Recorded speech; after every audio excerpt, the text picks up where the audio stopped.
Donc, on va essayer de ne pas être long aujourd'hui. On va enseigner sur quelque chose. J'étais en train de prêcher alors que ce n'était même pas mon message aujourd'hui. Quelqu'un qui a le micro, oui, tu peux lire Genèse chapitre 4, versets 3 à 5. S'il te plaît, merci.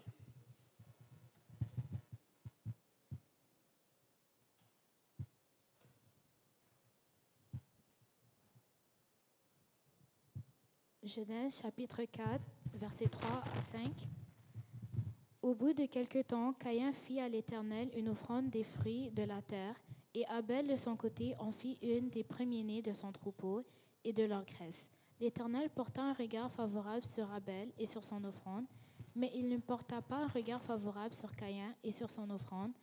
Caïn fut très irrité et son visage fut abattu. OK.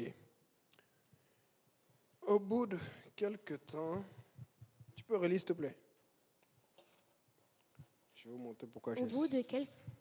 Au bout de quelque temps, Caïn fit à l'Éternel une offrande des fruits de la terre, et Abel, de son côté, en fit une des premiers-nés de son troupeau et de leur graisse. L'Éternel porta un regard favorable sur Abel et sur son offrande, mais il ne porta pas un regard favorable sur Caïn et sur son offrande. Caïn fut très irrité et son visage fut abattu. OK. Pour ceux qui ont fait cette étude, quelle est la raison pour laquelle Dieu n'a pas, je sais que tout le monde va répondre maintenant, on a des études partout, quelle est la raison pour laquelle Dieu n'a pas accepté le sacrifice de Caïn, il a approuvé le sacrifice d'Abel? Étude biblique, étudiant. Dites-moi, sinon je vais dire au frère Pierre. Attends, laissons d'abord, commençons avec les jeunes là.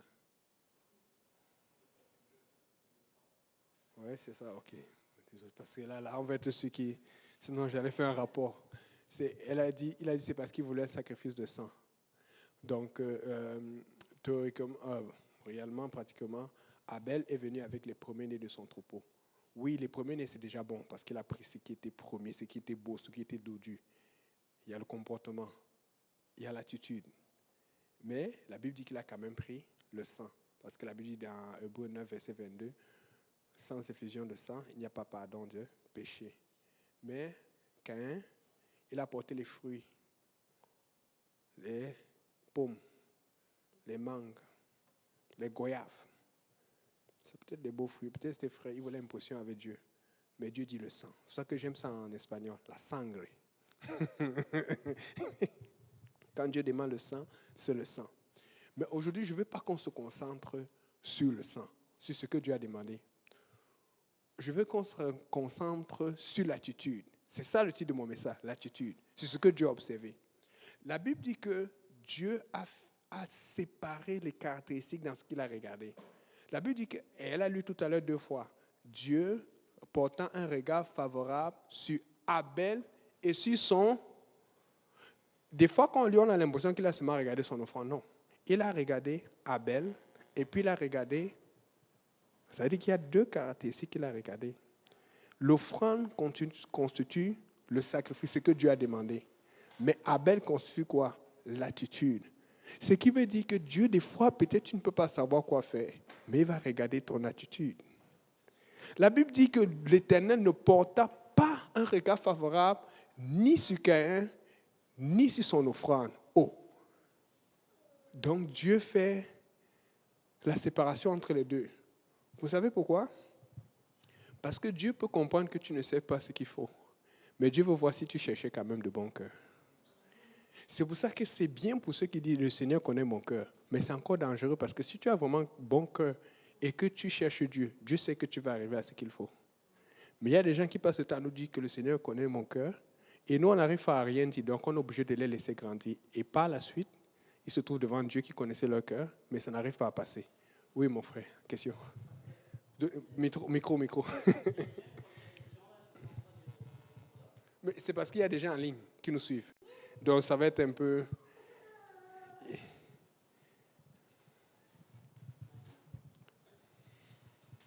D'accord. Comme je disais tantôt, je crois que la question reliée au sacrifice, vous avez tantôt dit que Dieu a préféré le sacrifice d'Abel parce que c'était un sacrifice de sang. Alors, on part sur le corps de métier. L'autre est, on va dire, éleveur et l'autre est, on va dire, est agriculteur, je vais dire comme ça. Ouais, ouais. J'offre à Dieu ce que j'ai de plus cher. Ce que l'autre avait de plus cher, c'était ses fruits. Sur ce côté-là, je veux vraiment comprendre. Ok, je vais répondre à la question. Également, le deuxième élément, est-ce que lui, il a été éduqué à ce que le sacrifice qu'il faut offrir à Dieu, c'est un sacrifice de sang et non un sacrifice de fruits et autres choses là? Ok, je vais répondre à la question. Maintenant, si on s'arrête là, on va se dire que Dieu est juste. Amen. Mais Dieu ne s'est pas arrêté là. Ma soeur, tu peux lire la suite? Juste après le 5, lis le 6, tu vas voir. Parce que justement, si Dieu pensait que c'était correct, il fallait justement rejeter l'autre. Puisque quand Dieu rejette, il ne te rejette pas pour toujours, il te rejette pour te montrer que je n'aime pas ça, mais je veux ça. Mais regarde ce qu'il fait alors. Verset 6, et l'Éternel dit à Caïn, pourquoi es-tu irrité et pourquoi ton visage est-il abattu?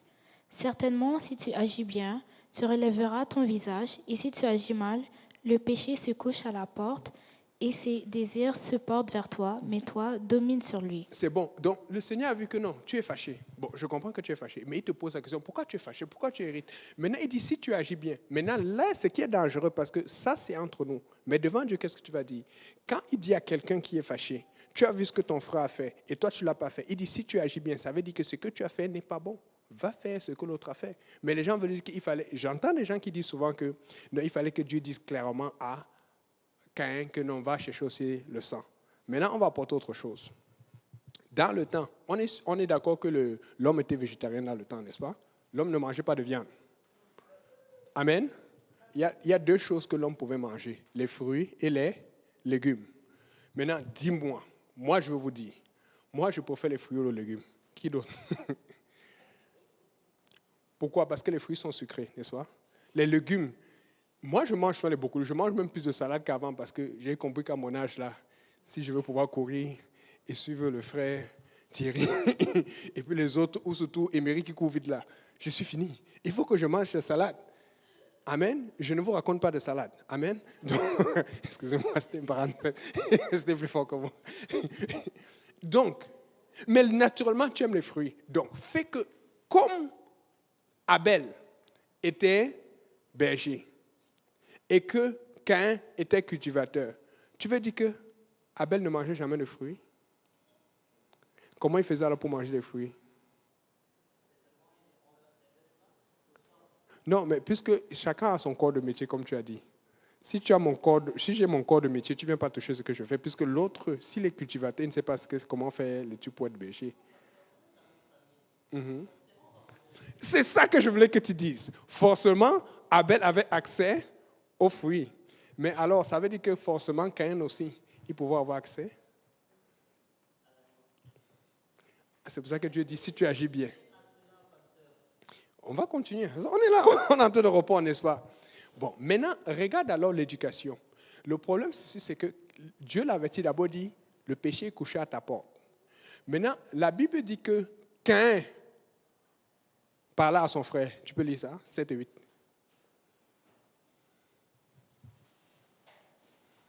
Verset 8. Cependant, Caïn adressa la parole à son frère Abel, mais comme ils étaient dans les champs... Attends. Il adresse la parole à son frère. Normalement, Satan, est-ce que s'il adresse, c'est pour dire, bon, écoute, Dieu m'a rejeté là, mais toi, tu as beaucoup de brebis, tu as donné les premiers-nés, donne-moi même quelque chose d'autre, même si ce n'est pas premier-né. Mais regarde ce qu'il demande, vas-y. Caïn se jeta sur son frère Abel et le tua. Mais ce n'est pas ça qu'il fait. Il va le tuer. On va continuer. On n'a pas fini. C'est ça. Donc, maintenant, là, Caïn tue son frère. Première chose pour montrer que Caïn est intelligent, la Bible dit que comme ils étaient dans les champs, c'est quoi? C'est un endroit où tu cultives. Quand tu veux t'occuper des brebis, c'est dans la bergerie. Ce qui veut dire qu'il a tiré dans son endroit. Parce que le danger qu'on est en train de faire, c'est qu'on est en train de voir comment Caïn est très intelligent pour faire le mal. Or, s'il est aussi intelligent pour faire le mal, tu veux qu'on arrive devant Dieu pour qu'il te montre le jugement ou il te montre tout ce que Caïn savait? C'est pour ça que vous allez voir dans l'Église, il y a la partie que Dieu va vous laisser réfléchir. Parce que c'est pour ça que c'est difficile de connaître tous les détails. Mais la Bible dit que Dieu va envoyer les gens sans hésiter dans l'enfer. Parce que Dieu connaît la méchanceté qu'il y a dans le cœur. Parce que nous, on est toujours fort pour défendre ceux qui sont mauvais. Mais quand Dieu te montre leur méchanceté, ça ne fait pas de sens. Tu vois, il est intelligent, il est dans le champ. Le champ, c'est son espace de travail. Et tu sais que quand quelqu'un est fâché contre toi, s'il s'approche vite contre toi, tu vas fuir. Alors, qu'est-ce qu'il a fait? Il était assez doux pour dire, viens mon frère, viens voir un peu, j'ai des fruits. Sûrement parce que Abel devait aimer les fruits. Il a dit, viens, ça fait longtemps que je ne t'ai pas donné les fruits. Il est parti prendre sa portion de fruits, mais c'était sa portion de mort cette fois-ci. Et c'est ça qu'il a utilisé, parce qu'il savait qu'il avait un pouvoir sur son frère. Justement, on va venir sur l'éducation. Si on ne mangeait pas de brebis dans ce moment, puisque Abel étant mort, il ne savait pas qu'il y aurait eu un déluge. Abel étant mort, il ne savait pas que Dieu allait autoriser que les brebis soient mortes. Pourquoi il a décidé d'être berger? C'est parce qu'il voulait s'assurer d'avoir de quoi pour sacrifier à l'Éternel. Ça veut dire que dès le départ, il a pris un risque pour ne pas s'occuper de son ventre, pour s'occuper de Dieu. Mais l'autre a pris un risque pour s'occuper d'abord de son ventre. La preuve, aujourd'hui, tu sais ce qui est le plus riche dans le monde aujourd'hui? On dit ce sont les ingénieurs. Non, les gens les plus riches aujourd'hui sont ceux qui ont les magasins de nourriture. Regarde, même pendant la pandémie, parce que si tu ne manges pas, tu vas aller travailler comment?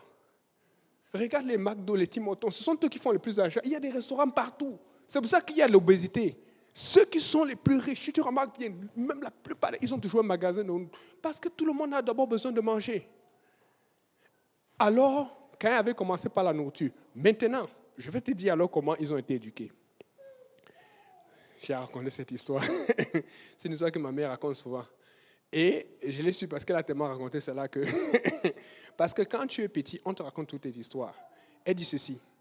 La première fois que je suis entré dans l'avion, apparemment, bon... Je croyais que j'étais déjà agité quand j'étais petit. Bon, c'est vrai, mais je suis calme, n'est-ce pas? Vous n'avez pas l'air de me croire. Elle dit que quand je suis rentré dans l'avion, quand l'avion a décollé, j'ai crié devant tout le monde. Maman, maman, les nuages sont tombés. Tout le monde a commencé à crier, à rire dans l'avion. Et puis quand on descendait de l'avion, j'ai crié, les nuages sont encore remontés, tout. Et puis que ça a tellement marqué les gens dans l'avion que même le pilote est sorti à la fin pour venir me voir me saluer. Mais c'est une histoire, on ne va pas donner les mauvaises, on donne les bonnes histoires ou des choses qui ont marqué ta vie. Comme par exemple, on m'a raconté des histoires sur la famille, tel a fait ça, tel a fait tel de bon ou tel de mauvais. Il y a plein de choses qu'on raconte. Maintenant, regarde alors comment ils ont su. Première chose, pourquoi il y a deux métiers? L'un est cultivateur, l'autre est berger. Parce qu'ils sont en train de regarder leurs parents s'habiller. Et ils te disent, mais pourquoi vous êtes couverts de peau d'animaux? Or, en fait, on avait péché contre Dieu. Et le jour où on a péché, on s'était couvert de feuilles de figuier, les végétaux, les fruits. Mais Dieu nous a punis, mais il nous a couverts de peau d'animaux. Donc, il y avait deux choix. Sûrement, Caïn a vu ça, il a dit, pourquoi Dieu a refusé? C'est pour ça que nous tous, on est tous exposés à l'évangile, pour répondre positivement ou négativement, tôt ou tard. Et il a été exposé à l'évangile à ce moment qui n'était pas nécessairement la bonne nouvelle du baptême, mais qui était la bonne nouvelle de comment se couvrir, comment faire. Et Abel, ayant vu ça, il a dit, mince, puisqu'on est d'accord que dans le jardin, le premier sacrifice a été fait par Dieu pour montrer l'exemple, puisqu'il a fait deux habits de peau d'animaux, à un Adam, un à Ève. On est d'accord que c'est la première fois qu'on a tué un animal. Amen. Alors, Abel a vu cela. Puisque pourquoi? Où est-ce qu'il a appris qu'il fallait des animaux? Où est-ce que l'autre a appris qu'il fallait des végétaux? Parce que sûrement, on leur a dit qu'on était dans un jardin où on n'a plus accès. Et maintenant, dans ce jardin, il y avait des fruits. Et il a appris, OK, comme il y avait des fruits, qu'est-ce qui se passe? Il a appris à cultiver, comme dans le jardin. Où est-ce qu'il a eu la semence? Sûrement Dieu. Sûrement leurs parents. Sûrement, est-ce que Dieu les a fait sortir avec des fruits? On ne sait pas, ce sont des détails qu'on aura. Où est-ce qu'ils ont eu la semence pour le germe pour les animaux? Sûrement de Dieu, ou peut-être Dieu les a fait sortir avec quelques animaux du jardin. On ne sait pas. Ce sont des détails. Mais là où je veux t'amener, c'est que lorsque Dieu parle à Caïn, il fait la même chose qu'Adam. Il dit, Caïn, qu'as-tu fait? Qu'est-ce que Caïn refait? Si je gardien de mon frère, il répond d'abord mal. Dieu te donne toujours l'occasion de reconnaître ton péché, mais lui veut d'abord cacher, parce que le péché va toujours demander une mauvaise couverture. Mais ce n'est pas tout. Regarde comment Dieu le punit. Jusqu'à la fin, Dieu a tout fait pour le faire changer. La Bible dit que qu'as-tu fait? La voix du sang de ton frère résonne de la terre jusqu'à moi. Il dit maintenant le sol sera maudit à cause de toi. Quand tu planteras, ils ne te donneront pas son fruit parce que quand il aimait ça, il plantait, ça poussait. Il savait, il avait la main de Dieu sur lui. Mais une chose que que Dieu n'a pas maudit, il n'a jamais maudit les bergers. Ça veut dire que même quand le sol était maudit, même après avoir tué son frère, il pouvait décider de devenir un berger. Il n'a pas voulu. La Bible dit que dans 3,16, Caïn s'éloigna de l'Éternel parce qu'il ne voulait plus entendre de la part de Dieu. Donc, avec tous ces indices, juste comprendre que Dieu a fait. Et c'est ça qui va arriver. Quand Dieu va venir nous parler, chrétien, non chrétien ou évangélique, pas évangélique, il va tous nous montrer comment il a tout fait pour nous amener à la vérité. Et nous allons lui montrer comment nous avons fait pour obéir. Parce que la Bible dit que, Galates 4, verset 6, où on ne se moque pas de Dieu. Ce qu'un homme sème, il va récolter. Amen. OK. Continuons. Là, on voit donc Caïn qui est irrité, on voit tout ça là. Et il a le visage abattu. Et c'est comme ça que les gens sauront. Pourquoi le visage est abattu? Moi, je pense que son visage était abattu parce qu'il était tellement sûr que Dieu allait accepter cela. Il était tellement sûr que Dieu allait le comprendre. Il était un peu comme il a posé la question. Il était tellement sûr que non, Dieu allait dire c'est logique. C'est ce que je faisais, je pourrais te donner cela. Voilà pourquoi le pasteur nous enseigne que commence par la nouvelle naissance et commence par chercher la face d'Éternel dès le départ. On a beaucoup de gens qui sont aussi à l'église, qui servent le Seigneur, qui avec des travaux, d'autres même étaient dans l'étude de cabinet d'avocat, mais dans le cabinet d'avocat, tu peux être greffier, tu peux être... Mais il y a ces choses que tu ne peux pas faire parce que tu dois mentir et tu dois faire des choses qui ne sont pas bonnes. Amen. Donne souvent l'exemple, elle va me comprendre parce qu'elle ne le fait plus. La sœur Josée, la québécoise, elle servait dans un bar avant. Et elle va te dire, quand elle sert dans le bar, il y a une façon de s'habiller. Et puis les gens ici sont... Moi, je suis dépassé.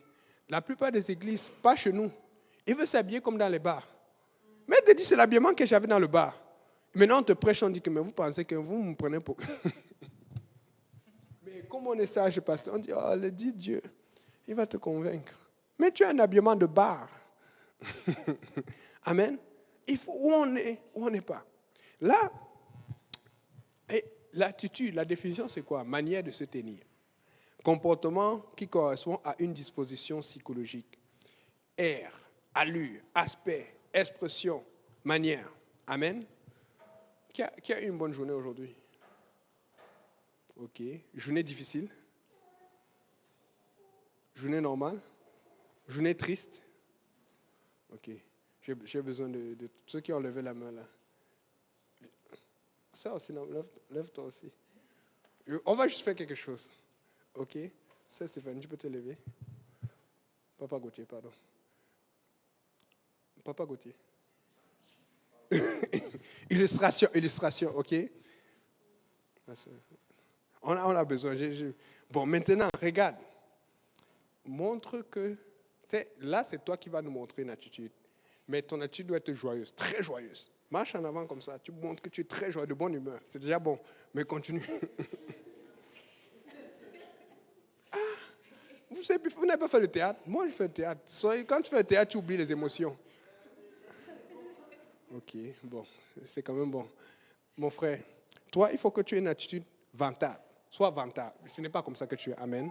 Mais oui, fais le vantage. Genre, yeah!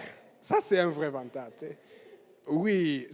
Allez même jusqu'au fond de revenir. Non? Vous êtes trop déjeuné. Tu n'es pas gêné comme la sœur. Voilà. OK, ça, c'est bon, ça. OK, ça c'est bon pour toi. C'est Victoria. Fais une attitude de fâché. Oui, quand tu as eu ce que tu es fâché, tu vois, c'est bon pour toi parce que d'habitude tu es souriante. Essaye, pardon. Ça, c'est le coup, non? Tu es déjà en direct. Essaye seulement, marche. Sois fâché.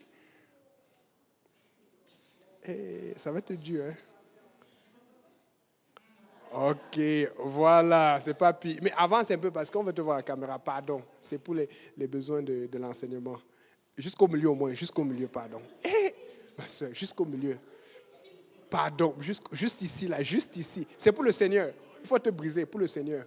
Voilà, fâché. Voilà, ça c'est bon, ça. OK. C'est Stéphanie. Fais une attitude de triste. Marche, et puis tu repars. Voilà. On a des sœurs qui ne sont pas gênées. Voilà. Amen. Frère Gauthier, fais une attitude de personne inquiète. Oh, pardon, marche un peu au milieu, non, pardon.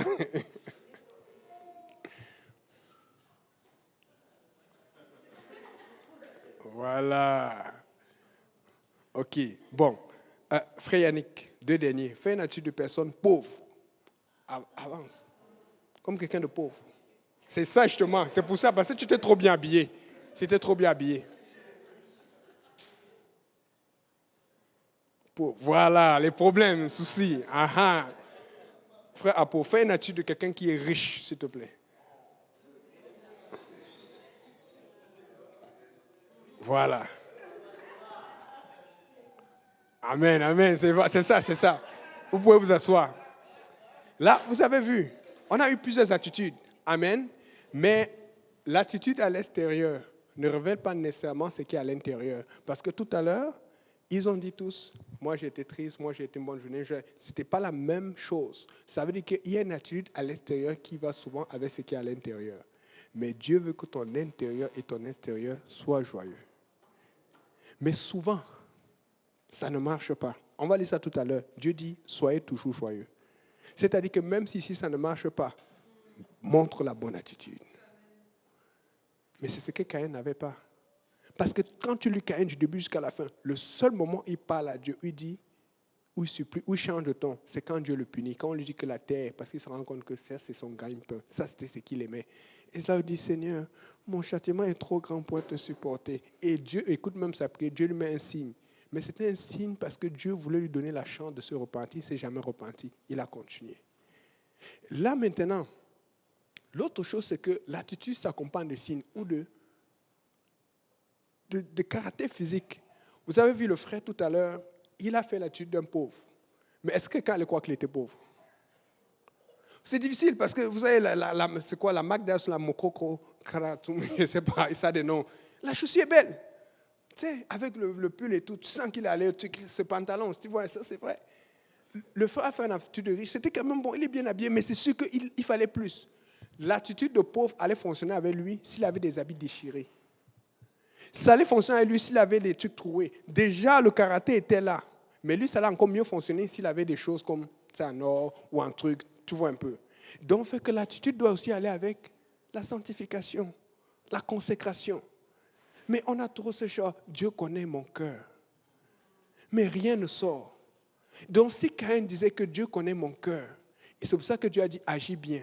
Donc, même si ça ne te tentait pas, tu devais le faire. Et c'est ce que Dieu demande à beaucoup de gens, mais les églises ne veulent pas le faire parce que je ne le ressens pas. C'est écrit dans la Bible, fais-le. C'est tout. Mais ils discutent, interprétation sur interprétation. Et tout le monde dit la même chose, comme nous. On va voir au jugement. On va voir au jugement. Ce qu'ils oublient, c'est que là-bas, on ne peut pas revenir en arrière. Ils vont venir avec les interprétations. Ils vont payer les avocats. Et on va voir. Oh Seigneur. Donc, il faut qu'on soit d'accord que la bonne attitude pousse éventuellement à l'obéissance. Parce que tu cherches, comme le pasteur Saint-Pierre a lu dernièrement, que vous me trouverez si vous me cherchez de tout votre cœur. Amen. 1 Samuel 15, verset 22.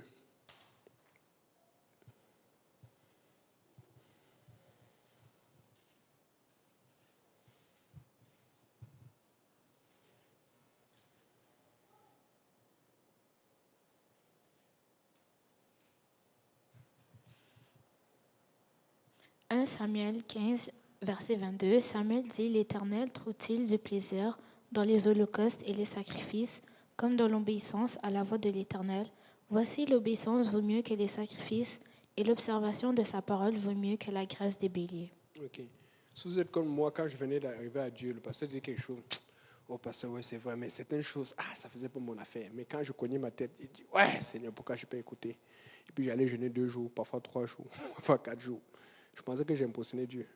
Mais Dieu vient de dire, voici l'obéissance vaut mieux que le sacrifice. Ce qui veut dire qu'obéir avant de sacrifier. Et je peux vous dire honnêtement, ça ne veut pas dire qu'il ne faut pas jeûner. Mais maintenant, j'ai plus de problèmes, de difficultés à jeûner qu'avant. avant, je te rappelle, à un moment, on jeûnait notre jour de jeûne, et on jeûnait chaque mardi avec le pasteur Abou, pasteur Abou, tu te rappelles, non? On jeûnait 2 fois par semaine. On avait chacun son jour de jeûne, mais on avait tous un jour entier, parce qu'il y avait l'étude qui avait grandi, qui avait commencé chez moi, qui était chez le frère Apo, pasteur Abou, frère Lyonnais, puis fini chez frère Simplice et le frère Ludo, avant de revenir ici. Là. Cette étude que vous voyez là, on était 2 fois par semaine, je vous dis, en plus, maintenant, à chaque mois, on faisait les 3 jours. On ne ratait jamais les 7 jours. Quand il y avait à la fin d'année ou quand il y avait la conférence francophone, maintenant, je peux vous dire que je n'ai pas toujours été fidèle. C'est dur.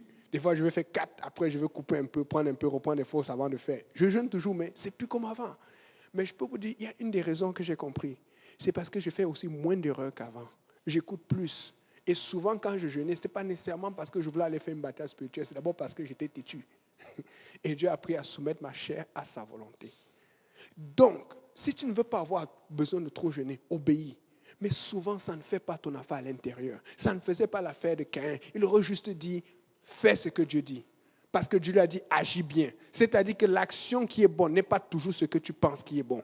L'action qui est bonne n'est pas toujours ce que tu veux. Mais tu fais ce que Dieu t'a dit de faire. Et éventuellement, Dieu va changer ton caractère. Commence à obéir, tu vas voir. Dieu peut le faire. Amen. C'est pas bon qu'on chante, Dieu peut le faire. Je sais qu'il le peut. OK. Regardons donc ce que la Bible nous dit par rapport à cela. Philippiens 3, verset 1. Après, on va lire Philippiens 4, verset 4. Si quelqu'un a notre micro, il peut déjà préparer. Amen.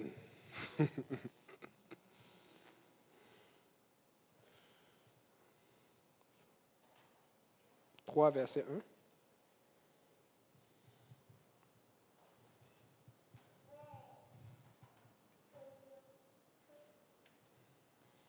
Philippiens 3, verset 1. Au reste, mes frères, réjouissez-vous dans le Seigneur. Je ne me lasse point de vous écrire les mêmes choses et pour vous, cela est salutaire. Il dit, au reste, mes frères, réjouissez-vous. Est-ce que vous comprenez bien? Il dit, réjouissez-vous, soyez joyeux. Et il dit, je ne me lasse pas de vous écrire les mêmes choses. C'est-à-dire que je vous répète, j'insiste là-dessus. Et il dit ceci, pour vous, cela est salutaire. Tu vas te sauver, sois réjoui. Parce que là où le diable commence, c'est quand il vole ta joie. Dès qu'il vole ta joie, tu n'as plus envie d'adorer. Dès qu'il vole ta joie, tu n'es plus motivé pour te battre. Dès qu'il vole ta joie, tu agis facilement dans les découragements. La première chose qu'il faut empêcher le diable de te voler, c'est ta joie. Et vous savez que la joie, ça va avec la paix. Parce que quand tu as la joie, même si ça ne va pas, la paix va venir. Amen. Et il dit, je ne lasse point de vous dire les mêmes choses. Mais, quand vous aurez le temps, allez voir le Philippiens 2. Vous allez voir que dans Philippiens 2, autour du verset 19 jusqu'à 30, il entend parler de tristesse. Il entend parler d'encouragement. Ça veut dire que quand il finit et il dit que réjouissez-vous, c'est parce qu'avant, il a parlé des situations qui étaient difficiles. Et il essaie de les encourager parce que tous passent par des moments difficiles. Alors j'ai compris quelque chose. Quand je viens à l'église, qu'il adore, qu'il n'adore pas, moi je vais adorer. Parce que je vais finir par avoir la joie. Mais il y a des gens qui attendent quand tel frère ou telle soeur que je connais, quand il part, je pars. Finalement, il part, même tu attends encore l'autre. Et il faut que tu apprennes à être joyeux ou joyeuse. Demandez à la maison, quand on priait souvent, des fois on priait en groupe, mais souvent tu vas voir quelqu'un qui est en train de danser, sauter dans la maison, parce que des fois il est fâché, quelque chose vient d'arriver, mais il a compris une chose, si je laisse la colère traverser mon âme, je vais être perdu. Il faut que tu te mettes dans un caractère de joie. Amen. Et Philippiens 4, verset 4.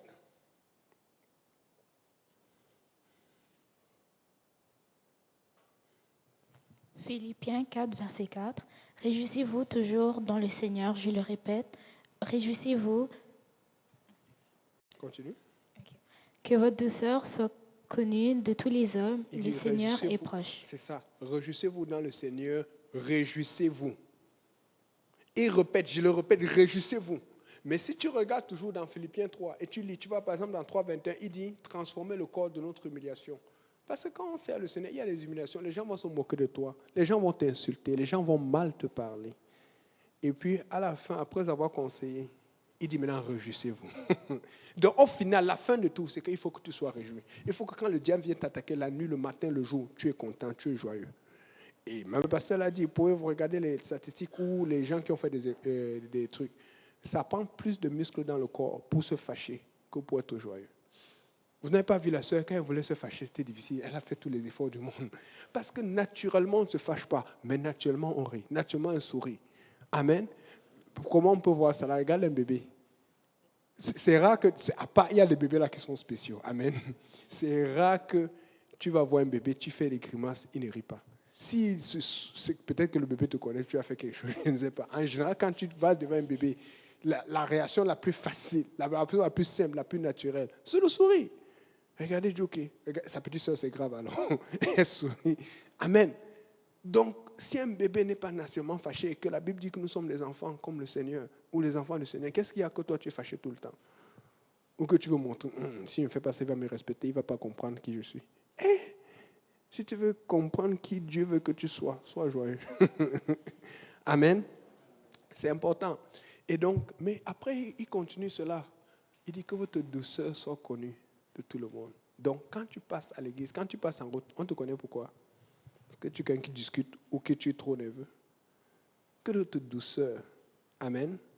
Donc, est-ce que tu es doux? Est-ce que tu es douce?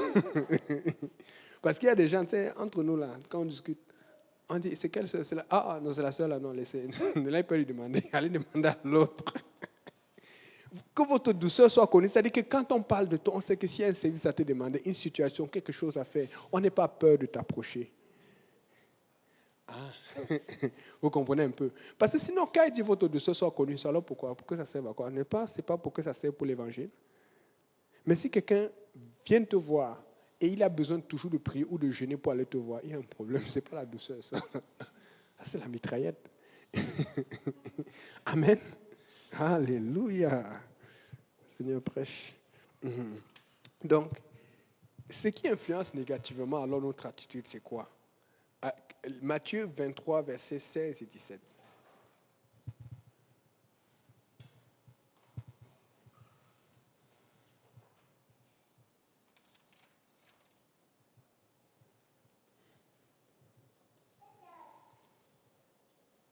Versets 16 et 17, Matthieu 23. Matthieu 23, versets 16 et 17. Malheur à vous, conducteurs aveugles, qui dites, si quelqu'un jure par le temple, ce n'est rien, mais si quelqu'un jure par l'or du temple, il est engagé. Ok.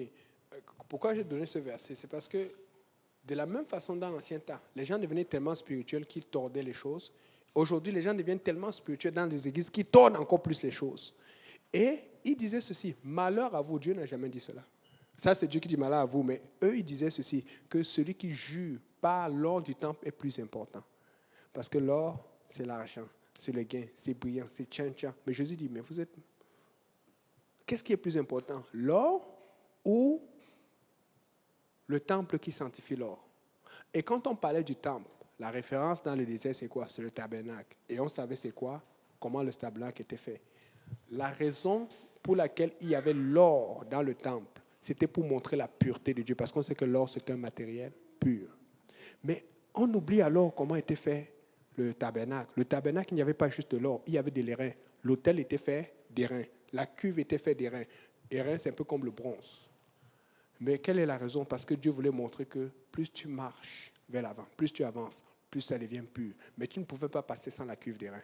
Tu ne pouvais pas passer sans l'autel d'airain. Tu avais besoin aussi de cela. Mais Dieu voulait montrer que ton état à l'extérieur, il est pécheur. Mais plus tu avances. C'est pour ça que même quand on est baptisé, on peut encore pécher. Moi aussi, j'ai péché après mon baptême. Amen. Mais tu pêches de moins en moins quand tu avances. Mais à l'intérieur, là où il y avait de l'or, il n'y avait pas juste le couvercle. Il y avait le chandelier d'or.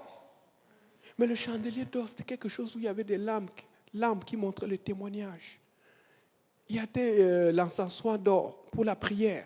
Mais les gens regardaient l'or qui est là-dedans. C'est pour ça que vous voyez certains gens qui luttaient contre Israël, on allait dans le temple parce qu'il y avait de l'or qui était désirable.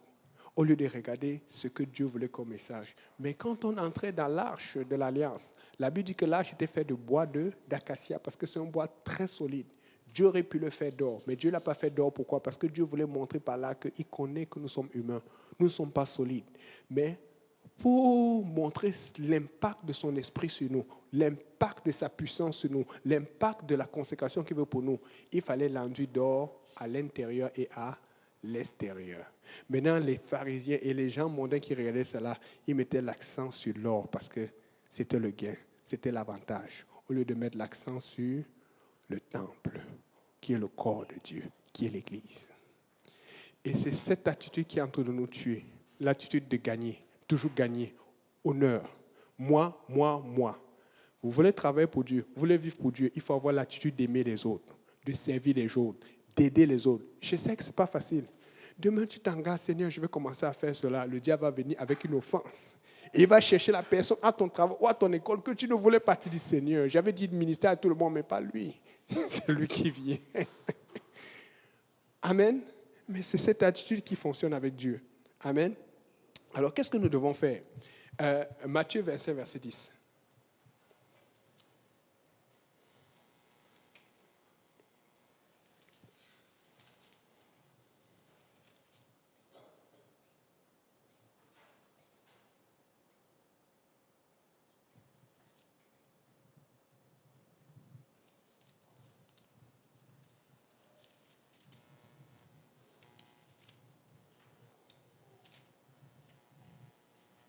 Ouais, verset 10. Juste le verset 10.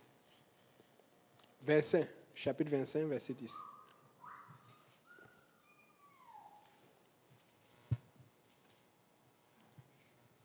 Matthieu chapitre 27. 25. Oui, 2,5. 2,5. Matthieu chapitre 25, verset 10.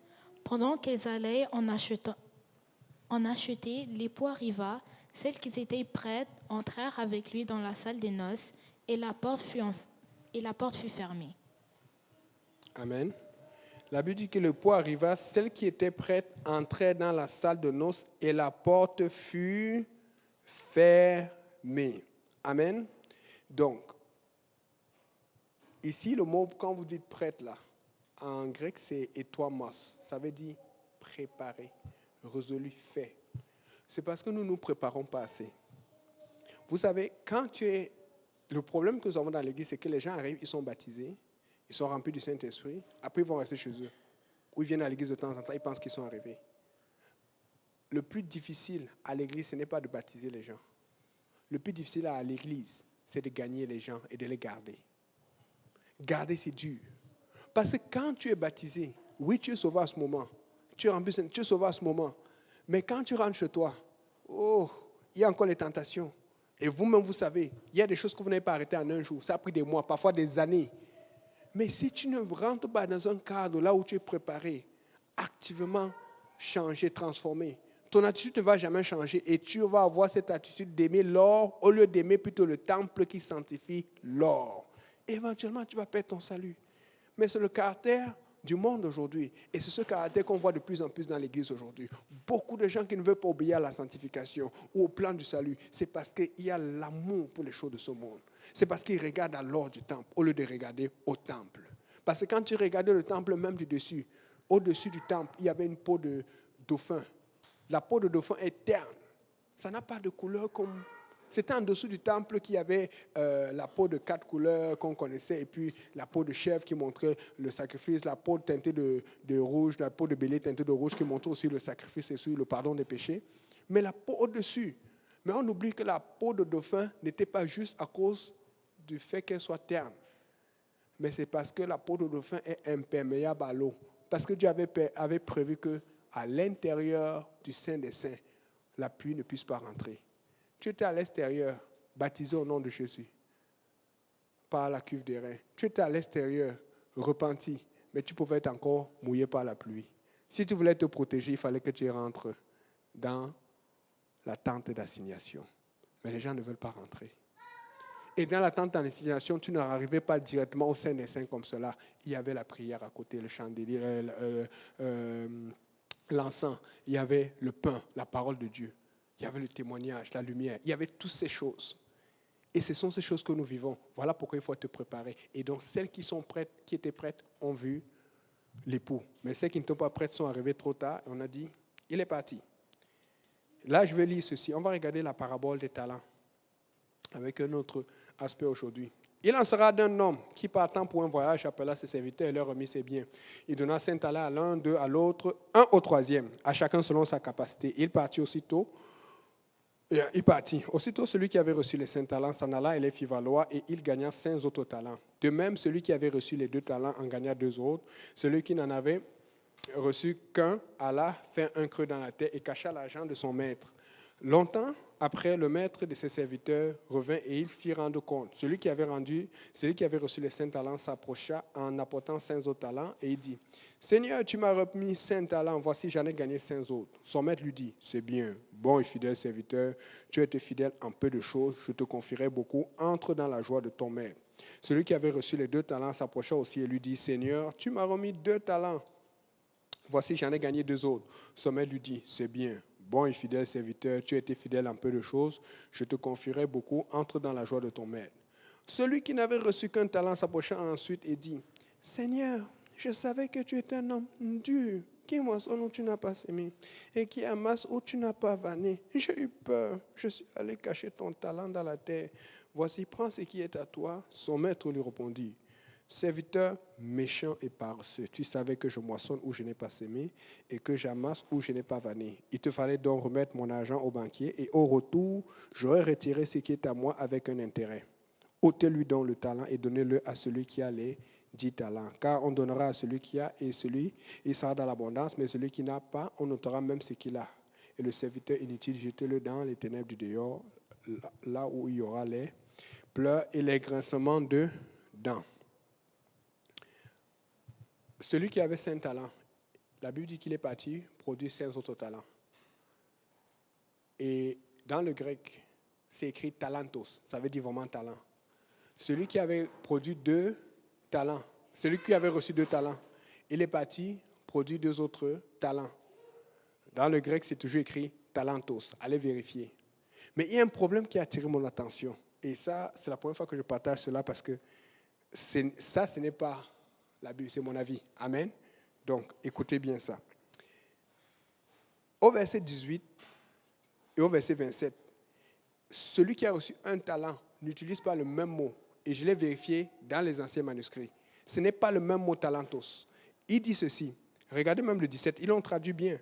Il dit, de même, celui qui avait reçu les 2 talents en gagna 2 autres, mais 18, celui qui n'avait reçu qu'un talent allait faire un creux dans la terre et cacha l'argent de son maître. On n'utilise pas le même mot. Argent, c'est agurios en grec. On ne dit pas il cacha le talent de son maître.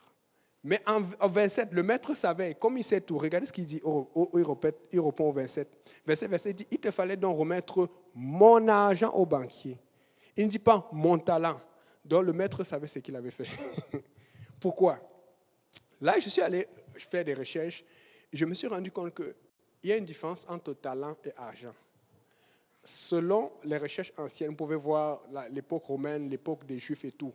Un talent, c'était beaucoup d'argent. C'était beaucoup. Un talent, en moyenne, ça valait au moins 500 deniers. Vous vous rappelez, celui qui travaillait par jour, il gagnait 1 denier. Et 1 denier, selon où tu te trouvais, en Rome ou en Grèce et tout, ça pouvait être égal à une pièce d'argent, ou parfois une pièce d'argent était un peu plus grande qu'un denier, mais c'était à peu près équivalent. Donc un talent, c'était beaucoup de sommes d'argent. Et vous vous rappelez, Jésus a été vendu pour 30 pièces d'argent. Si Judas a pris 30 pièces d'argent, c'est parce que ça représentait beaucoup pour lui. Mais imagine un talent dont le maître leur avait donné beaucoup d'argent. Et là, ça explique que le maître a donné un talent à lui parce que peut-être le maître le connaissait. Mais il a donné 5 à l'autre. Celui qu'on savait qu'il allait faire beaucoup parce que le maître le connaissait. En fait, quand tu as tes talents, Dieu sait déjà ce que tu as comme capacité de faire dans l'église. Mais il y a un problème parce que les gens vont dire, mais Dieu, pourquoi il m'a donné ce talent pour me condamner? Mais si Dieu ne te donne rien, tu vas dire que Dieu ne t'aime pas. Puisque si tu as ce talent, c'est justement parce que c'est ça qui te rend capable de travailler. C'est ça qui te rend capable de t'en sortir, de bénir ta famille, de faire des choses. Mais souvent, les gens utilisent leur talent juste pour eux, mais ils n'utilisent jamais leur talent pour la gloire du Seigneur, pour l'Église, pour l'Évangile, alors qu'ils voient les gens mourir et souffrir autour d'eux. Ils voient Haïti qui souffre. Tu peux évangéliser un Haïtien qui va écrire. Je vous dis, c'est facile de faire les études ces derniers temps. J'ai beaucoup d'amis de Vendée qui ont fait des études, pas seulement les Haïtiens, mais tu dis, la situation, peut-être qu'ils n'en parlent pas beaucoup, mais ça les touche parce qu'ils voient certaines choses dans leur pays. Ça fait que ça évoque une certaine spiritualité, un certain fardeau. Et ça va créer tout un réveil parmi les Haïtiens. Mais il y a des gens qui voient ça, mais qui ne font rien. Quelqu'un qui aime Dieu doit sentir le fardeau de Dieu dans son cœur. va sentir les pleurs de Dieu pour cette nation dans son cœur. Parce que toi aussi, quand ton nation va souffrir, Dieu va mettre le même fardeau dans le cœur de quelqu'un d'autre. Et donc,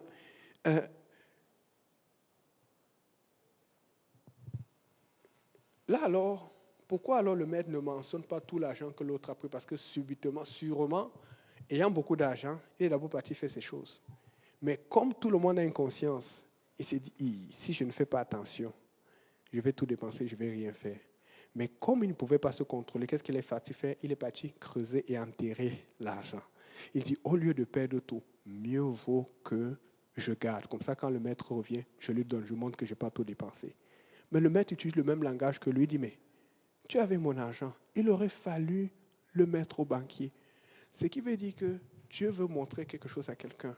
Peut-être que dans ta tête, tu as déjà perdu le talent de Dieu. Tu as tout utilisé, mais il ne te reste pas beaucoup. Ce n'est pas un problème pour Dieu. Dieu veut que tu produises même avec le peu qui te reste. Même si ce qui te reste est peu et que tu produis, ça ne va pas atteindre le talent que Dieu t'a donné. Produis quand même. C'est pour ça que Dieu dit, pourquoi n'es-tu pas allé le donner au banquier? Dieu ne demande pas le reste d'argent. Je ne sais pas combien il restait. Un jour, on va demander au ciel. Peut-être qu'il ne restait pas beaucoup. Je ne sais pas. Peut-être qu'il restait beaucoup. Mais Dieu est en train de dire pourquoi. Donc Dieu est en train de dire que même si tu avais à dépenser, même si tu avais mal fait, tu pouvais encore faire quelque chose à partir de ce que tu as. Et Dieu veut dire à quelqu'un aujourd'hui, quel que soit ce que le diable a fait dans ta vie, quel que soit ce que tu as perdu, quelles que soient les erreurs que tu as fait, tu peux recommencer là où tu es. Tu peux te restaurer là où tu es. Tu peux partir à zéro là où tu es et produire quelque chose.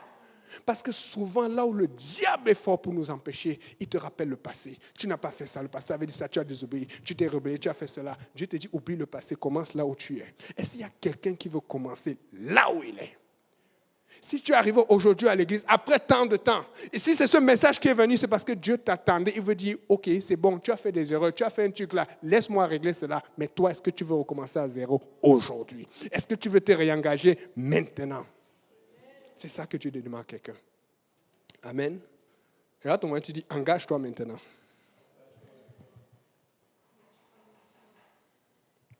Et vous voyez alors, le problème de cet homme-là, ou de cette personne, c'est qu'il avait le problème de l'attitude de soi. Or que Dieu lui regardait son potentiel. Même s'il avait dépensé, il avait encore un potentiel. Arrête de culpabiliser, commence quelque part. Et on l'a déjà expliqué. C'est quoi la banque? La banque, aujourd'hui, et Dieu utilise les mots que nous connaissions. La banque, c'est quelque chose qui produit. C'est pour ça que tout le monde aime mettre la banque pour investir. Mais quand il faut retirer, on enlève les impôts, tu n'es pas content et tout. Tu vois un peu. Parce que la banque doit faire de l'argent. Mais vous savez, c'est quoi la différence avec la banque? C'est que si tu veux qu'il y ait des intérêts, regarde tous les rayés qui existent, même les meilleurs rayés, même si tu as un bon profil à la banque, tu ne peux jamais avoir des intérêts si tu ne laisses pas ton argent pendant un certain temps. J'ai déjà eu des problèmes financiers, j'ai retiré des rayés, je sais ce que c'est. Et quand tu retires des rayés, tous les intérêts sont souvent annulés ou tu perds beaucoup. Pourquoi? Parce que pour que le résultat soit ce qu'il est, il faut que ce soit après 1 an, avant que tu renouvelles les rayés. Ce n'est pas la même chose pour l'investissement. La banque, en fait, ce qui se passe, c'est que si tu veux de l'intérêt, si tu gardes ton argent sans intérêt, il n'y a pas de problème, tu peux le sortir sans problème. C'est pour ça qu'il dit qu'il fallait le mettre en banque. Mais quand tu le mets en banque et que tu veux de l'intérêt, tu ne dois plus y toucher. Mais lui, avec son attitude, il voulait que s'il a un problème, il a besoin, il connaît à la tête, il sait là où c'est passé, il peut aller enlever, il prend, après il remet, ou tu. C'était ça son problème. Et bien tu vas voir que Dieu veut ton temps. Parce que dès que tu commences à utiliser ton temps pour Dieu à l'église, études bibliques, tu n'arrives plus à faire d'autres choses. Lui voulait être capable de faire d'autres choses. Donc il va à l'église quand il veut, il va faire autre chose quand il veut. Ça ne va pas marcher avec Dieu. Ou tu vas te consacrer, ou tu ne vas pas te consacrer. Dieu veut tout. Ou tu es là-dedans, ou tu n'es pas là-dedans. Et le diable est fort pour cela. Tu es dans l'église depuis 2 ans, 3 ans. Chaque fois que tu viens à l'étude, c'est quand tu es libéré. Est-ce que vous savez que plusieurs d'entre nous, on vient à l'étude alors qu'on a des problèmes au travail? La sœur Georgette, j'étais très content, elle a fait 2 services, même 3 services, elle était à l'aise. 2 services hier. Alors qu'elle a travaillé dans la semaine, elle a travaillé la nuit. Elle est fatiguée. Je me rappelle de ce moment-là. Mais maintenant, j'ai changé. Pourquoi? Parce que dans ce temps-là, j'acceptais n'importe quoi comme contrat de travail. Maintenant, j'ai dit, quand on m'appelle, ah non, c'est quoi les horaires? Oh non, je refuse. Parce qu'il y a des choses que je ne veux même pas prier Dieu. Parce que je sais que ça va m'empêcher de faire des études bibliques. Mais nous, on est là. Pasteur, des fois, le pasteur doit même prier pour que tu pries vraiment. Pasteur, il y a Dieu qui m'a touché, il a ouvert une porte. Quelle porte? Il travaille quand? Le dimanche. Oh, ok. Il y a des choses que tu n'as même pas besoin de demander au pasteur. Comment est-ce que Dieu va te bénir pour que tu sois moins souvent dans sa maison? Comment est-ce que Dieu va te bénir pour que tu sois moins souvent auprès de lui en train de prier? Ce gars-là, et c'est pour ça que Dieu l'a appelé serviteur méchant. Parce que nous, si on regarde cela comme quand on va se dire que non, Dieu n'a pas compris. Mais Dieu a totalement compris. Parce que c'est la méchanceté qui est à son cœur qui l'a fait agir comme cela. Il faut que tu changes d'attitude. Et tu dis, Seigneur, j'ai une mauvaise attitude, change-moi. Restaure-moi, donne-moi une bonne attitude. Amen. C'est quoi la banque pour aujourd'hui? La banque, c'est par exemple l'étude qu'on fait à l'UDM. Elle a accompagné le frère Daniel quand il fait à l'UDM le lundi. Elle a accompagné le frère David demain à Collège Montmorency. Ça fait bizarre.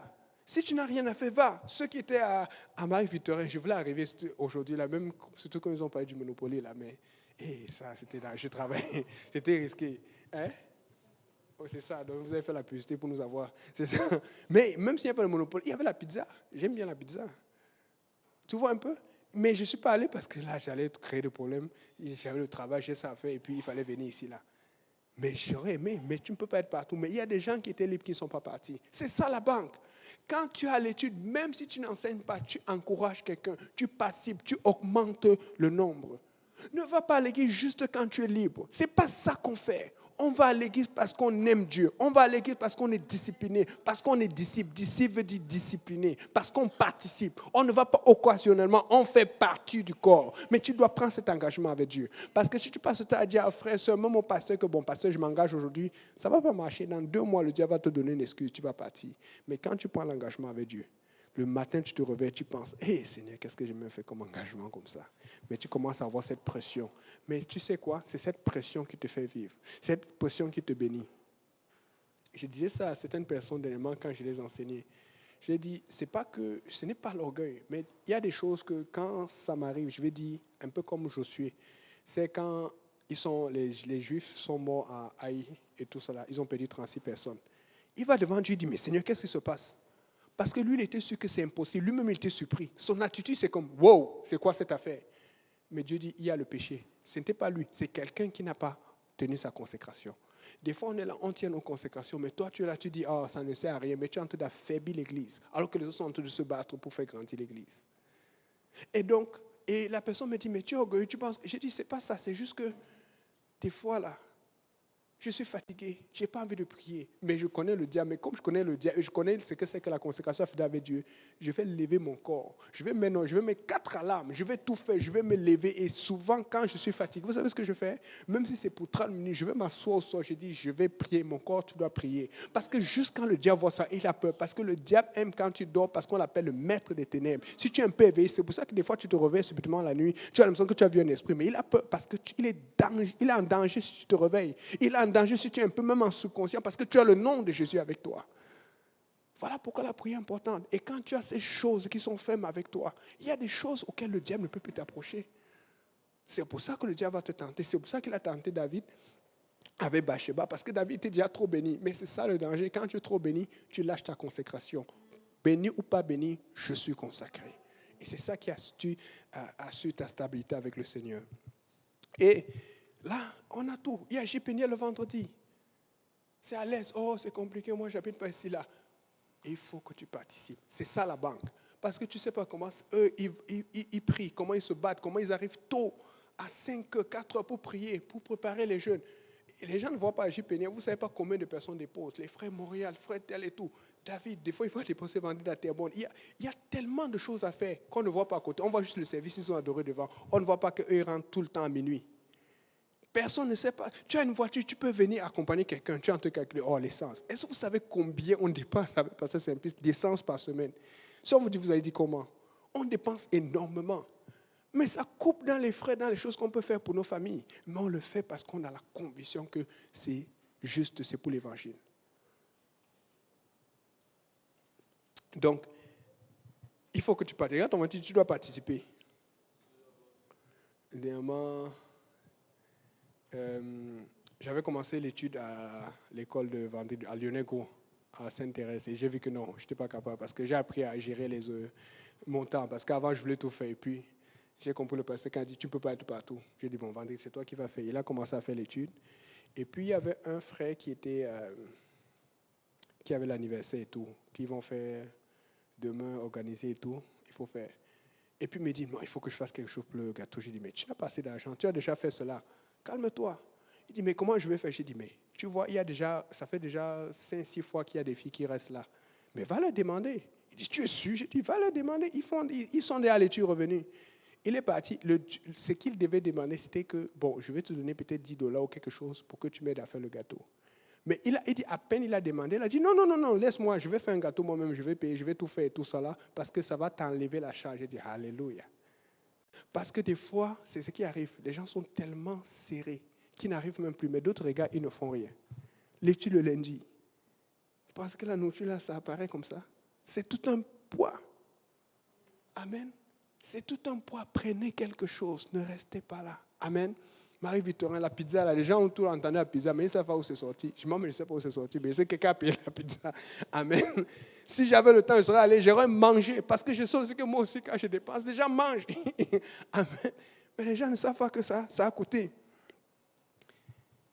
Alléluia.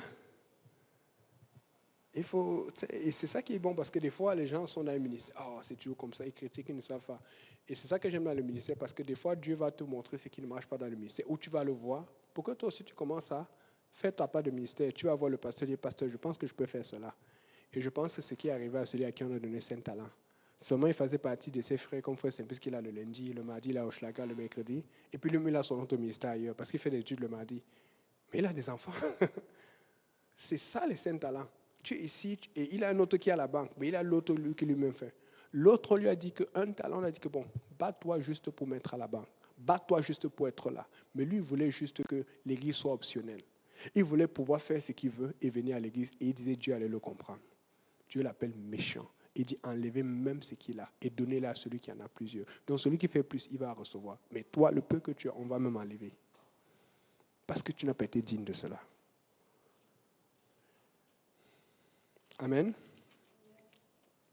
Et donc, le maître n'a vraiment pas aimé cela. Mais il y a un mot qu'il a utilisé qui m'a beaucoup touché. Le mot paresseux. J'ai dit, mais comment? Et le mot paresseux, en grec, ça veut dire okisphros, un truc comme ça là. Vous savez c'est quoi la définition de paresseux? Ce n'est pas juste paresseux qui ne veut rien faire. La définition de paresseux, je vais le dire bien fort, c'est timide. Donc quand tu es gêné là, quand tu hésites là, tu es paresseux. Parce que, écoute, quand on te dit de faire quelque chose, si on te dit peut-être, prends ça et mets là. Mais juste prends ça et tu mets là, n'est-ce pas? Mais si tu ne le fais pas des fois, c'est un peu comme ça qu'on fait avec des enfants. Bon, fais ça. Et c'est là qu'ils se réveillent. Mais c'est ce que Dieu fait souvent pour nous réveiller. Des fois, c'est la timidité, c'est l'attitude. Ton attitude t'empêche de faire ce que Dieu te demande. Je raconte souvent ça. C'était un de mes cousins au pays. On dit ça à ma tante. Elle disait, arrête de jouer avec le feu. Arrête de jouer avec le feu. Et il aimait jouer avec le feu. Arrête de jouer avec le feu. Il aimait jouer. C'est chez nous, là, où il y avait le feu de bois avec on fait le coquille, là. Il aimait s'amuser, jouer. À un moment, sa mère a dit, OK, quand tu vas jouer avec le feu, que tu te bouilles, je vais te taper correctement. Et quand elle disait ça, elle était sérieuse. Et puis, à un moment, il a joué, il s'est boulé, il s'est fait mal. Il était sur le point de crier pour pleurer. Yeah! Sa mère s'est tournée, la regarder. Quand elle a vu le regard de sa mère, il s'est calmé seulement là. Il a senti que là aussi, là, je suis un homme mort. Il est sorti doucement. Il est sorti. Quand il avait loin, il a bien pleuré parce qu'il n'était plus à portée de sa mère. Hey, obéis. Ce qui veut dire que si tu es timide, si tu es gêné, si tu es paresseux, il y a le pasteur qui peut te dire quoi faire. Il y a la banque, il y a le ministère qui peut te dire, parce qu'on a besoin de toi le lundi. On a besoin, va voir quelqu'un, viens nous voir, on va te dire quoi faire. Commence par nettoyer. Commence, amen. Parce que l'attitude compte. C'est pour ça que je dis, l'attitude va éventuellement te conduire à l'obéissance. Tu veux la banque, il y a Hochelaga, il y a l'évangélisation. Amen. Il y a plein de choses. Il y a Montréal-Nord, il y en a plein d'églises partout. Tu ne peux pas dire qu'il manque des endroits. Amen. Et c'est la même attitude qui tue. Tu sais, la dernière fois, vous vous rappelez, ça c'est le pasteur qui l'a dit. Amen. Ce n'est pas moi, ne m'accusez pas. Il avait dit ça ici, il avait dit que bon, il y a des frères qui viennent le voir. Pasteur, il y a telle sœur. Mais la façon dont il passe, c'est comme si la sœur est déjà avec lui. Mais il dit, rappelez-vous, il avait dit ça ici, j'avais filmé, j'avais mis en ligne. Il dit, tu ne parles jamais à la sœur. Tu ne fais rien avec elle, mais tu viens, tu penses qu'elle va... Tu penses que tu as rêvé, tu la te vois avec elle. Tu penses que c'est le rêve qui va vous mettre ensemble. Hey! Mais où est-ce que tu vas pouvoir la parler? Va faire un ministère, là, va faire un ministère. Ou fais quelque chose, travaille pour Dieu. C'est là où on te demande que mais le frère, là, il est sérieux avec Dieu. Hein.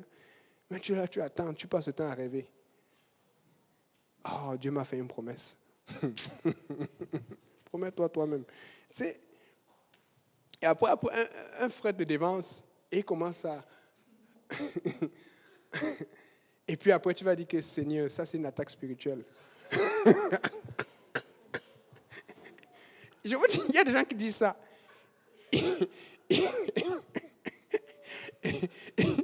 Et je vous dis, il y a des gens qui vont prier, qui vont jeûner, et disent Seigneur, il faut qu'on détruise cet esprit d'aveuglement qu'on a mis là-dessus.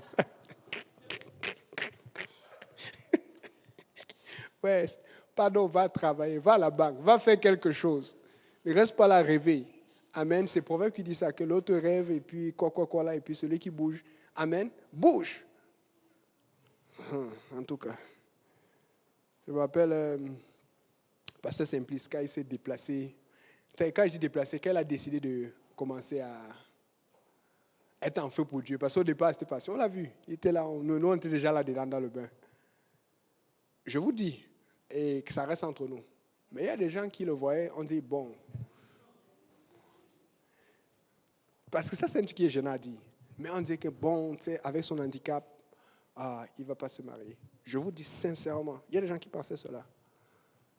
Quand on a annoncé les fiançailles, parce que nous, on était au courant, qu'il y a quelque chose. C'est vrai qu'avant, il a d'abord caché son truc et tout, parce que Pasteur c'est aussi un attaquant, il voulait te suivre. C'est un gars de valeur. Demandez au frère Paul, quand on joue au soccer, on aimait toujours mettre Pasteur Simplice en défense. Parce que quand il est en défense, si tu passes, soit tu vas tomber, soit tu vas avoir mal aux pieds. Tu es sûr que non. Si quelqu'un est passé, c'est qu'il a vraiment souffert, il a payé le prix. On l'appelait balle passe, man no passe. Donc, la balle passe, mais le gars ne passe pas. Amen. Parce qu'on est sûr que non, quelque chose va te couper. Quand il te dit que non, tu dis c'est défend, il dit il y a fouet. Tu es sûr que non. Et puis là, je me rappelle, quand on a annoncé ses fiançailles, beaucoup de gens, des gens qui étaient comme mieux portants, on peut dire, sans style péjoratif, mieux regardants, ils étaient comme, comment? Et il y en a d'autres qui ne sont même pas encore mariés jusqu'à aujourd'hui. Ce n'est pas pour critiquer. C'est pour dire que lui, il a pris un pas de foi vers le Seigneur. Il a changé son attitude. Il a dit, à partir d'aujourd'hui, je vais avancer. Et puis il a eu ses promesses plus rapidement que l'autre qui est toujours en te dit, je compte sur moi-même. Je vais aller voir le pasteur. Va le voir. Ce n'est pas le pasteur qui choisit pour toi. Il te conseille, il te dirige. Il y a un esprit d'aveuglement, en tout cas. Hey! Pardon, lis Matthieu 27, verset 39. Parce que...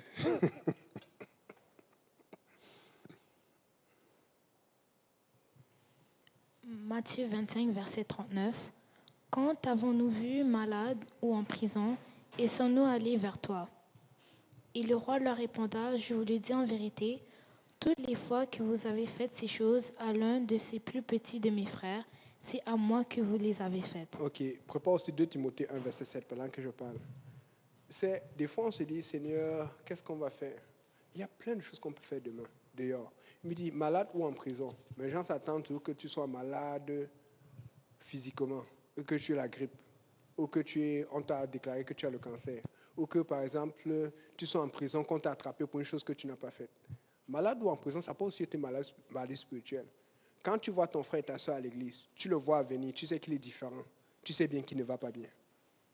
Et tu sais qu'il y a un soin que tu peux faire, et ce soin va te prendre du temps au téléphone. Ça va te prendre du temps dans la prière. Nous tous, on est assez matures pour savoir que quelqu'un à l'église, tu vois déjà son regard, tu vois son attitude, tu vois comment il boude, il est fâché, il ne va pas bien. C'est aussi de ça que le Seigneur parle. En prison, tu le vois, il est à l'église, mais il est fermé, il est bloqué, rien n'arrive. Il y a un soin spirituel à faire. Amen. À quelle étude il va? Avec quelle étude elle va? Comment je peux participer? Je vais dire au pasteur, est-ce qu'on peut faire cela? Amen. 2 Timothée 1, verset 7. Car ce n'est pas un esprit de timidité que Dieu nous a donné, mais un esprit de force, d'amour et de sagesse. Donc, si tu dis que tu es timide, ça ne marche pas. Dieu dit qu'il n'a pas donné un esprit de timidité. Amen. Ça ne marche pas avec Dieu. Ce n'est pas un argument. Dieu peut changer. Parce que même timide, même introverti, tu peux servir le Seigneur. Amen. Et puis, j'avais à parler de ça. J'insiste là-dessus. Ce n'est pas que j'ai quelque chose contre quelqu'un. Les copains, copines. Et ce que je dis là, c'est dangereux parce que même chez les apostoliques, on a des groupes qui font cela. Mais le truc, c'est que quand un gars a sa copine, ça commence à te prendre du temps pour passer du temps avec elle, même si tu ne respectes pas le sexe avant le mariage. Mais c'est ce temps que tu dois passer du temps avec elle dans les fiançailles, ou à l'approche, ou quand tu es le pasteur au courant. C'est ce temps que tu vas passer officiellement dans le mariage. Mais si tu fais déjà, étant copain-copine, la majeure ou 60 à 70% des choses qu'on fait dans les fiançailles, le mariage, quand est-ce que tu vas servir le Seigneur? Je parle de cas que je connais. Des situations, il doit aller évangéliser. Oh, mais on avait notre sortie, n'est-ce pas? Mais maintenant, elle ne te dit pas qu'elle est fâchée. Mais sa façon de faire, ça te met la pression. Oh, on devait aller faire tel message, il y a telle conférence. Oh, mais on avait une rencontre avec ma famille. Tu vas voir ta famille, vous n'êtes même pas fiancés. Ce sont les choses qui tuent le réveil. Et je vous dis, ce que je dis là, c'est que le pasteur prêche là-dessus, c'est pour ça que je répète seulement. Ça me crée des problèmes. Parce qu'il y a des apostoliques qui le permettent. Mais, vous savez pourquoi on prêche là-dessus? Parce que nous avons un réveil que les autres n'ont pas. Et nous aurons un réveil encore plus grand qu'eux, ils n'auront pas s'ils continuent de faire ces choses. Alors, désolé, on va aller au-delà du baptême, on va aller au-delà du Saint-Esprit, on va aller au-delà de la repentance, mais on va aller dans la consécration. On va prêcher à nos jeunes d'être concentrés sur le Seigneur, pas sur les 10 choses qui vont distraire. Amen. Dieu fait chaque chose en son temps. Faites confiance à Dieu. Amen. Et là,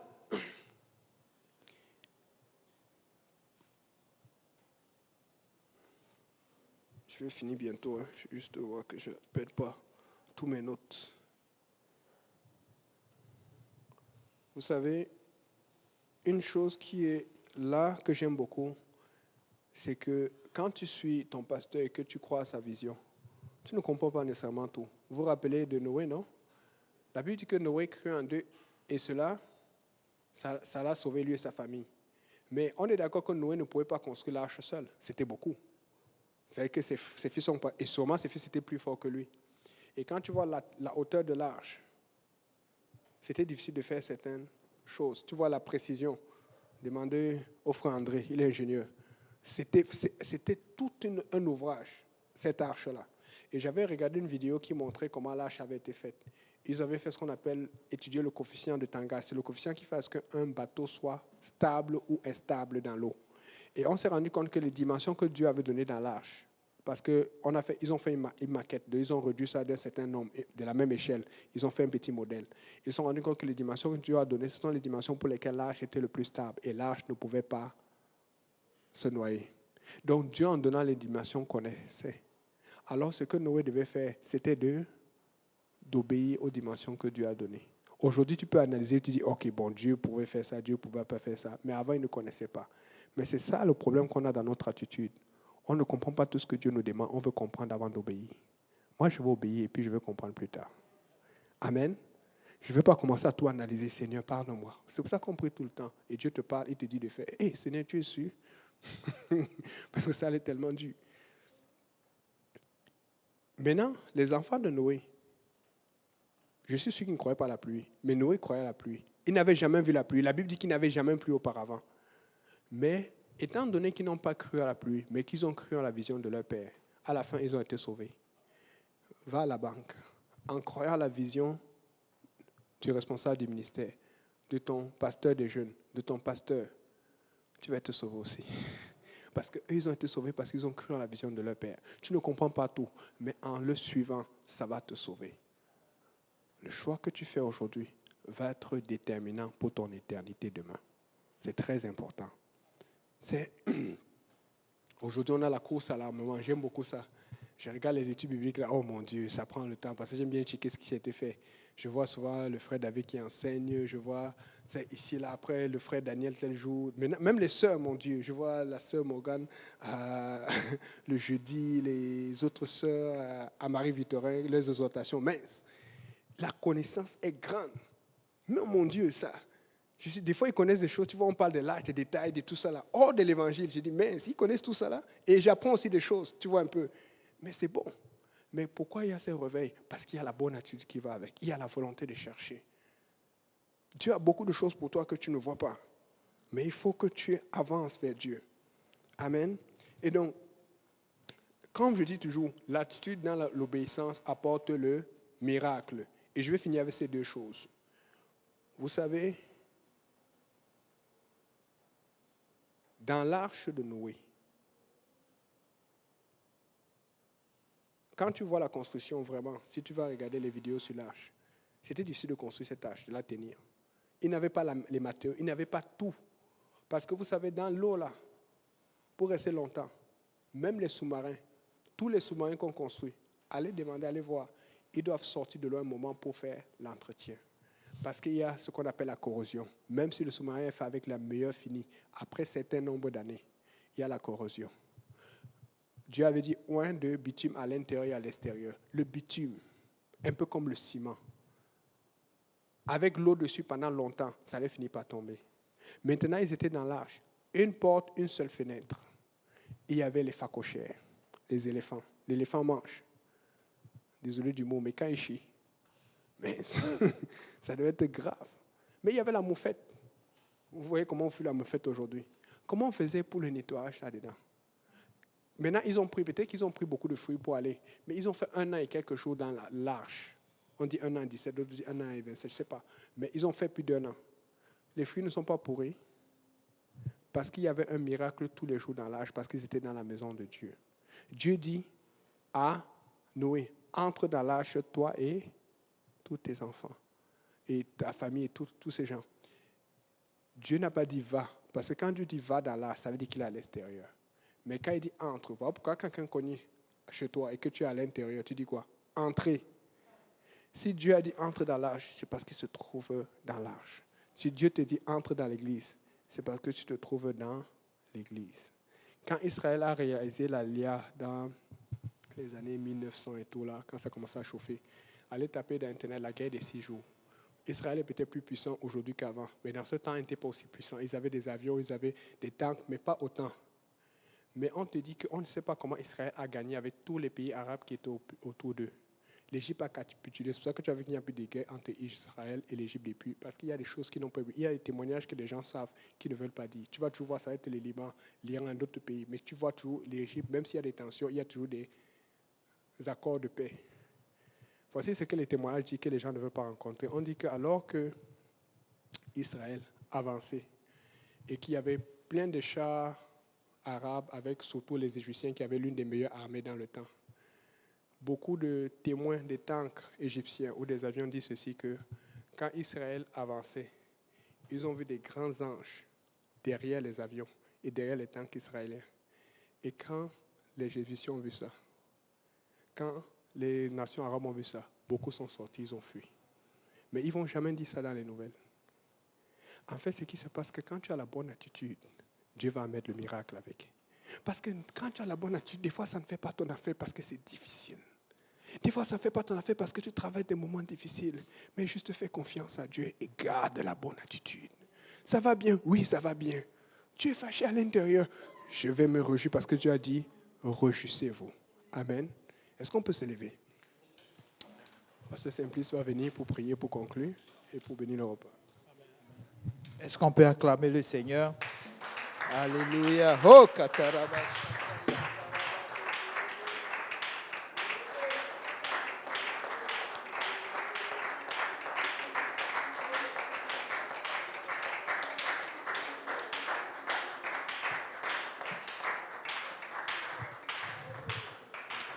Seigneur, nous te bénissons, nous te rendons grâce, nous te disons merci. Merci encore, Papa, pour ta parole. Merci pour ce merveilleux temps que nous avons passé dans ta présence, Seigneur. Éternel Dieu de gloire, nous prions maintenant, Seigneur, que ta grâce soit sur tous ceux qui ont suivi ce message, Éternel Dieu de gloire. La fraternité que nous allons avoir tantôt, Seigneur, Sois dans nos conversations, éternel Dieu de gloire. Souviens-toi de toutes ces requêtes qui ont été mentionnées devant toi, Seigneur. Quand nous allons prendre le retour, éternel Dieu de gloire, Papa, sois sur chacun de nous, Seigneur, que nous rentrons très bien et que, Seigneur, la nuit se passe très bien et que la semaine, Seigneur, soit sous ta couverture, éternel Dieu de gloire, et que tout honneur et toute gloire te reviennent. Que le peuple de Dieu dise au nom de Jésus. Au nom de Jésus, est-ce qu'on peut acclamer encore plus fort le Seigneur? Oh, Rabashata. Et pousser des cris de joie. Amen. Soyez toujours joyeux. Amen. Le Seigneur fait de grandes choses. Amen. Et il va encore faire de grandes choses. Amen. Donc, soyez bénis. Amen. Et rentrez très bien à la maison. Amen. Le Seigneur est au contrôle. Alléluia.